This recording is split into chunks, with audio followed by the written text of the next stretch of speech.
So it's all about getting the first mark on the page, and I'm excited. Slightly nervous as well. I always get that nervous excitement when I start something new, and that also includes art journaling.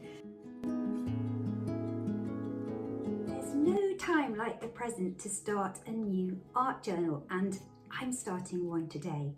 If you've been thinking about starting a new art journal, or you're in the middle of one but perhaps you've lost a little bit of motivation, then I hope this video will help you get going at whatever part of the journey you're on with your art journaling. Now, it's nearly halfway through the year, and quite often we set intentions or resolutions right at the beginning of the year, don't we? I know I did again this year with a new nature art journal, which I am finding really exciting. But I've had it in my mind for a while that I want to start a new one too. And there's never not a good time to start a new journal.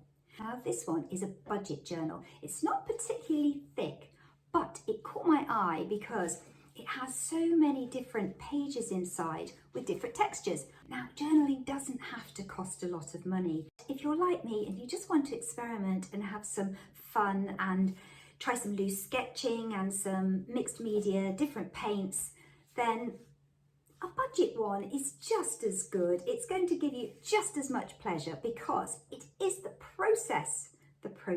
Now, I mentioned my nature art journal, and that's very much focused on the seasons, but this journal is going to be an exploration in all sorts of different things. But I've decided to have a theme running through it, and that theme is gratitude. Now, that word gratitude has been around for quite a while, hasn't it? And it is something that pops up now and again. And I think we all know, especially if you watch YouTube, that words go in trends sometimes, don't they? But for me, it's that one word that has survived many trends. I often come back to it. And of course, it means different things to different people. And it sounds such a cliche, doesn't it? Be grateful for all the little things. But I think, especially in these crazy times at the moment, that it's a really helpful word to keep coming back to remind ourselves every day that we have things to be grateful for. And it really is a bit of a habit, it's a bit of a practice. And I'd like to explore that a little bit more as we go through the journal. Now, I am very excited to get going on this, and I'm going to try something that I don't often try, and that is to try and be a bit looser in the journal and try and experiment with colour and shapes. Also, I find that everyday objects can be really wonderful in order to create interesting textures and things. So I'd like to look at that in this journal. And I'm just going to get going today. So this is kind of an exciting day. The mark is going in the book. So if you're about to embark on an art journaling story, or you just want a little bit of motivation, you need to find your mojo again in terms of journaling, then come along with me and we'll explore that together. Okay, so I'm going to make a start. So it's all about getting the first mark on the page, and I'm excited. Slightly nervous as well. I always get that nervous excitement when I start something new, and that also includes art journaling. So I'm going to get everything out, get my resources out. Yes, and get that first mark on the page. Very important. This is very exciting. It seems a little crazy, doesn't it, being both excited and nervous about starting something new. And of course, it's not really important in the big scheme of things. But on a personal level, I think keeping a gratitude journal is a really good way of reminding yourself. We sometimes just need to stop and think about the good stuff that happens. It's so easy, isn't it, to focus on the negative stuff. So I've got lots of different textures in this journal, which is very exciting.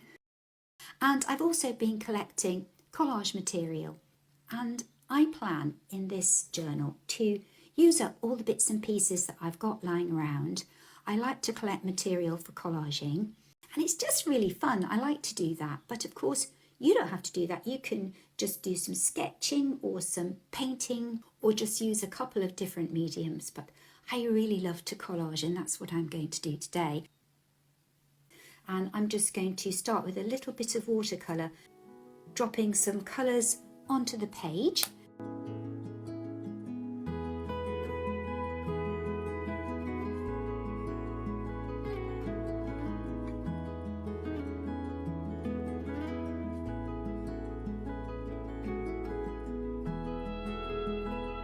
So I've had a little think about what I'd like to be thankful for today, and I'm going to bring it back to art at the beginning of this journaling journey here.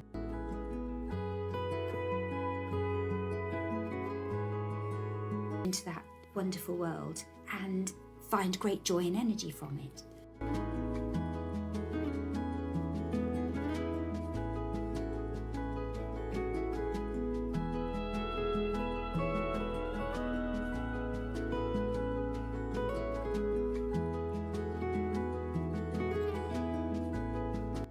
So I love colour, and I'm just having a go with shapes and scraps, and there's no rhyme or reason to this particular spread in the journal, this first spread.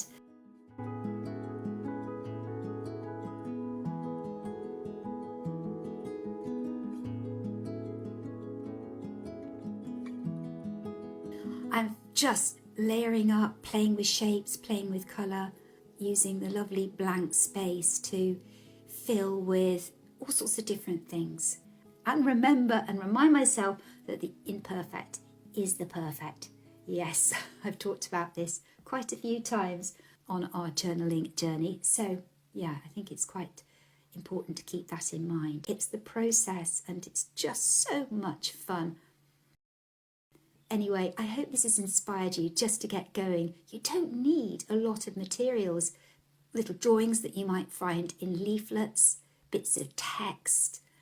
Much of the materials I get from charity shops. In fact, nearly all of them come from thrifting and charity shops. So it's not a particularly expensive hobby because, you know, we have so much packaging material these days that many lovely designs are on those, aren't they? And we can reuse those, repurpose them. So it is something we can do that doesn't actually cost a huge amount of money, but it can really boost our well-being. It can enhance our sense of enjoying the moment. So yeah, I think it can do all those things for us. Anyway, thank you for coming along. Have a wonderful day, wonderful week, wherever you are, and I'll see you very soon. Bye for now.